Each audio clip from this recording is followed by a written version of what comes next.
Olá pessoal, sejam todos muito bem-vindos ao canal Escrita Criativa. Feliz Ano Novo, feliz 2020. A gente acabou de começar o ano, a virada do ano.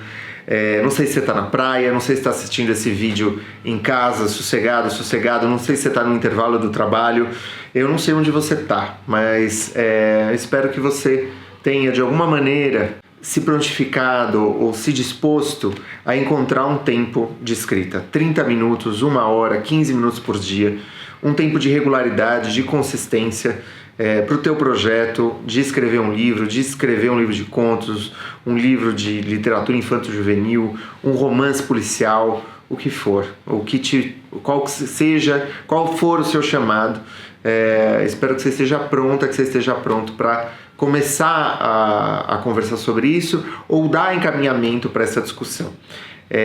Hoje a gente vai conversar sobre um tema que eu acho muito legal e que eu nunca tratei nesse canal, e que é a entrevista, como se organizar para uma entrevista, né? Isso vai acontecer, então é bom em algum momento você se preparar para dar uma entrevista, algo tão simples como isso, né? Para conversar com alguém sobre o teu livro, um livro que você acabou de publicar. Eu publiquei recentemente o Dionísio em Berlim e já dei entrevistas, né? Já comecei a conversar com algumas pessoas sobre o livro. O livro foi publicado no final do ano, não é o melhor tempo de publicação de um livro, né? Isso é uma coisa que...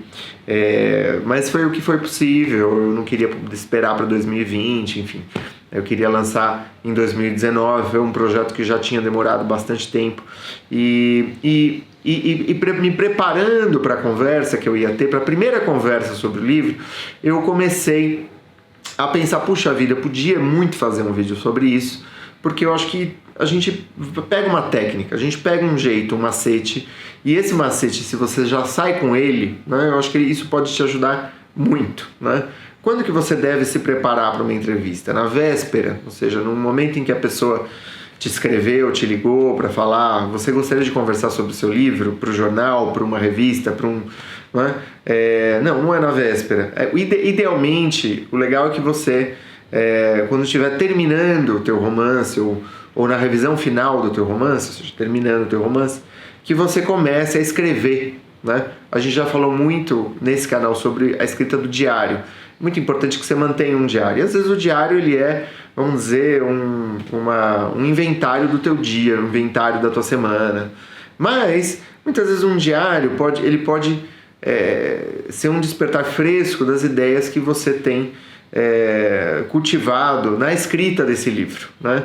Em Dionísio Berlim tem muita coisa que eu pensava, tem muita ideia que eu pensava. Eu pensava, por exemplo, né, por que Berlim, Thiago? Por que Europa? Por que não Brasil? Né? Por que Dionísio? Né? Quem que é esse Deus? Né? Que divindade é essa? O que caracteriza essa divindade como... por que ela é tão importante no nosso tempo? O que isso tem a ver com a questão migratória, a questão da mobilidade? Né? Que tipo de mobilidade é essa? Ou seja, são muitas perguntas. Quando que eu escrevi o livro? Em que situação eu escrevi o livro? Ou seja, eu acho que a gente tem que começar a se antecipar ao nosso entrevistador com as perguntas que ele pode fazer.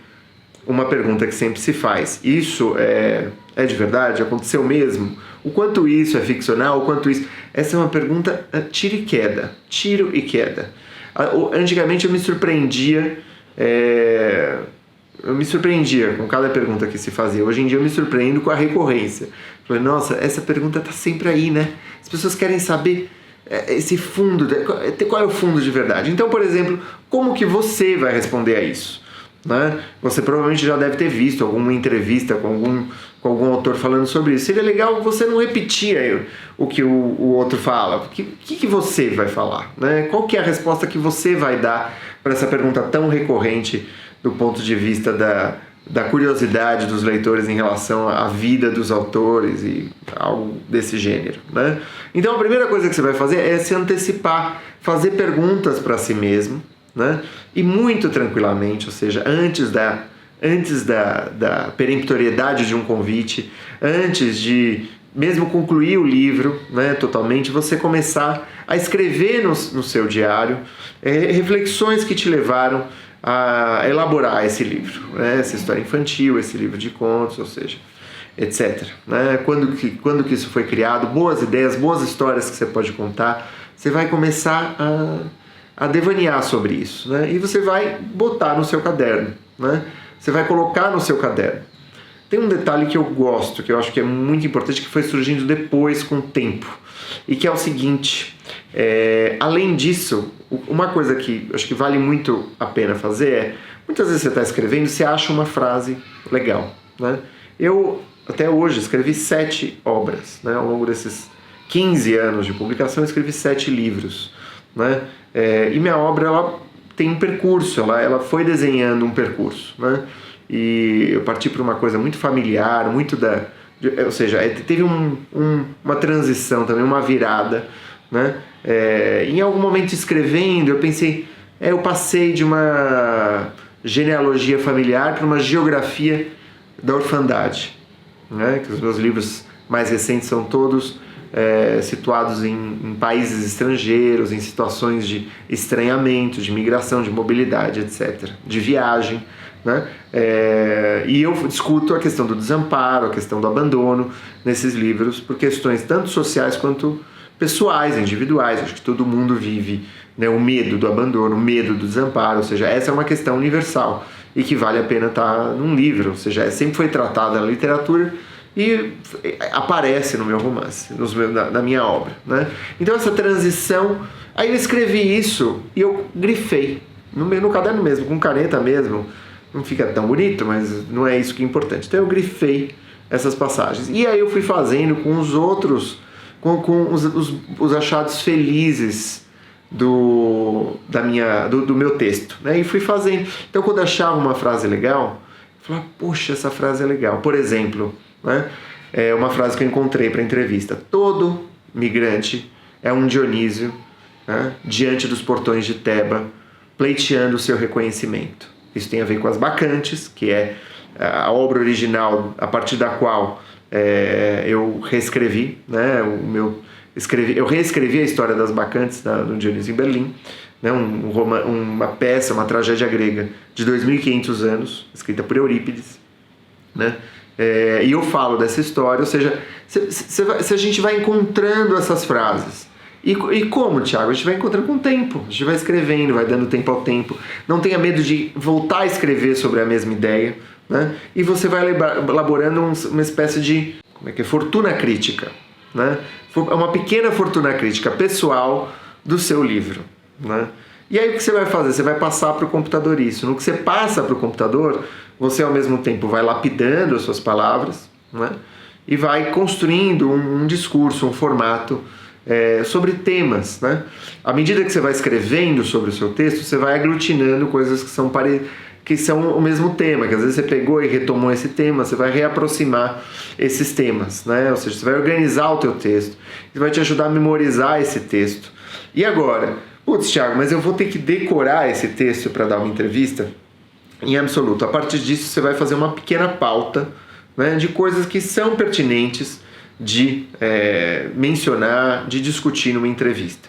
Muitas vezes, um entrevistador vai fazer uma pergunta.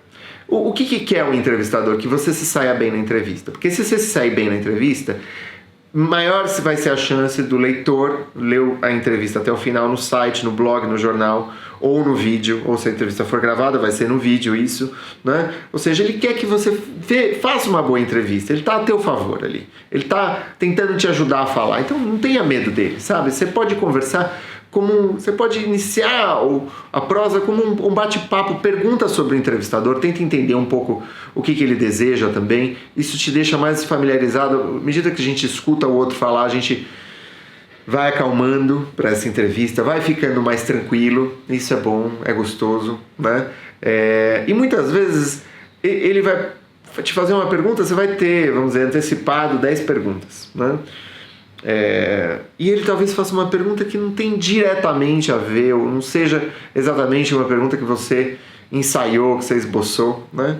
Não se preocupe, o que você vai fazer? Você vai usar essa pergunta, isso é um macete. Você vai usar essa pergunta, que não é exatamente a pergunta da tua pauta, e incluir questões que estejam na sua pauta. Por quê? Porque essas questões são questões que são familiares para você. Você vai puxar a sardinha para o seu lado.